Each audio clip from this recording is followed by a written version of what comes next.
दीदी, वो जो बाथरूम का नाला है ना, वो साफ करना पड़ेगा। वो थोड़ा खोल के साफ कर दीजिए। हाँ हाँ भाभी, मैं कर दूंगी। बस आप मुझे बता दो कि कहाँ पर है। ये मेरा भी तो घर है, मैं साफ कर दूंगी। ये मेरा मायका है भाभी, मायके में काम करने में क्या शर्म भाभी। ससुराल में भी तो मैं करती हूँ सारा काम। ये तो मेरा घर है। हाँ दीदी, मैंने ही बोला था दीदी को कि पूजा दीदी ससुराल में अपने गोबर डालती हैं, तो वो नाला साफ कर ही देंगी। नहीं भाभी, मैं ससुराल में गोबर डालती हूँ, इसलिए नाला साफ नहीं कर रही हूँ। मैं तो बस इस घर को अपना मानती हूँ, इसलिए सफाई कर रही हूँ। और सफाई करने में क्या प्रॉब्लम है? अच्छा अच्छा दीदी, आप नाला बाद में साफ करना, पहले छाछ रोटी खा लो। आप गांव में छाछ रोटी ज्यादा खाना पसंद करते हो ना?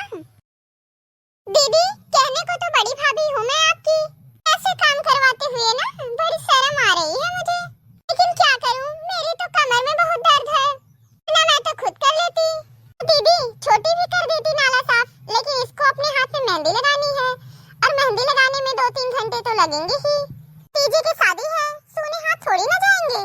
कोई बात नहीं भाभी, हम एक परिवार ही तो हैं। मैं आप लोगों को पराया थोड़ी ना मानती हूँ।